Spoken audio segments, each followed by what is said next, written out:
The community-led learning initiative is improving the literacy and numeracy of early grade children in Uganda. It's been proven to work at scale, at low cost, and in a country struggling with a learning crisis.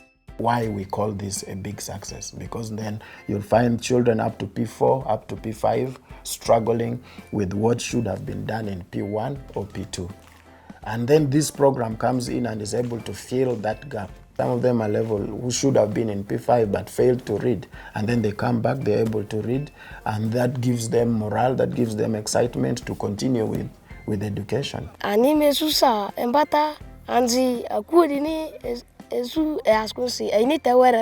first, we selected these pupils from the primary schools, those who are slow learners. They are now improving. The way I've seen it, they can now read and write. School would say, as in him better than Fuba Fatamani could kill me, Sade, Mabazumaru, Sira, Mavin, and Noctalara. And I dear see, Urina Mantende. There's a simple opinion passing and then Marco, my then Rivakili. Studies have demonstrated that community-led learning is 3 times as effective at improving the literacy of children than just schooling. By August 2023, community-led learning had reached over 340,000 children in some of the most marginalised communities in Uganda. But how does community-led learning work? The community-led learning is delivered by the volunteers who are known, who are highly motivated, educated, and normally they are based in the communities. In the classes, there are 20 learners. It is school-going children who are in P1, P2, and P3. And we give them placement tests. Those who struggle to answer, those are the ones we want because we want to improve them. The curriculum is simple. First of all, the handbooks are user-friendly. This is a lesson handbook for teaching the children.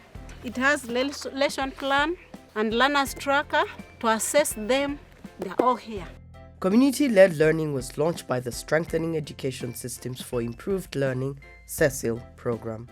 Despite the program coming to an end in September 2023, new learning centers have continued to emerge, driven by community and local government demand.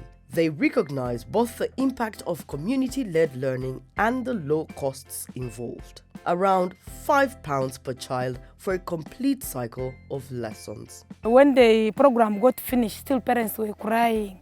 As long as you're a teacher, you can start up a project of a school shall support you. With the help of the parents had to start. They told me we were able to raise 3 kilograms of beans, 1 kilo of sugar, 10 kilograms of maize to support these children. Parents support her by even payments and so on. And she has employed also other teachers that are doing the same job. We serve as a department allocated a certain part of the local revenue, actually 2 million shillings, to support the CLL initiative. As the district supports the supervision, the monitoring, the parents support the instructors. Some local governments have adopted the initiative to integrate it into their schools. We have institutionalized. That is the difference. For us, we found it necessary to put it within our institutions of learning.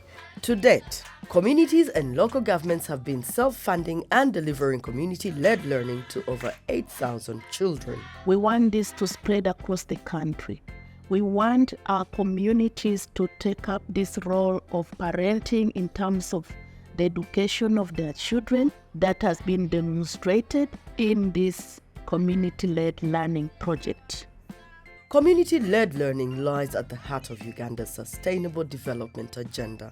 This grassroots method holds great promise as a low-cost, high-impact solution to enhance the literacy and numeracy levels of children across the country and around the world.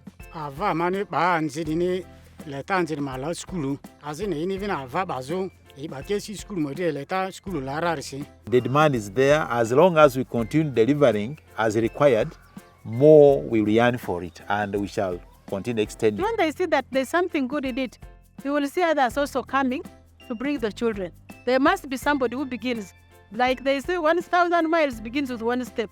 So when we start like that, others will join in and it's going to be something that will be history. Kusome bula yanga ngeza kuile somo netleo and kusoma lunke ngana na gamsamara. Community-led learning was initiated by the SESIL program, led by the Ministry of Education and Sports in Uganda and managed by Cambridge Education of the Mott MacDonald Group. It was funded by the UK government in partnership with Education Above All and the Luminos Fund. I think for all of us, the community-led approach has shown the importance of investing in foundational learning, and we're confident that the UK's investment in community-led learning has demonstrated a sustainable way of supporting communities to take the lead in improving basic literacy and basic numeracy skills. For further information on community-led learning, see the links below.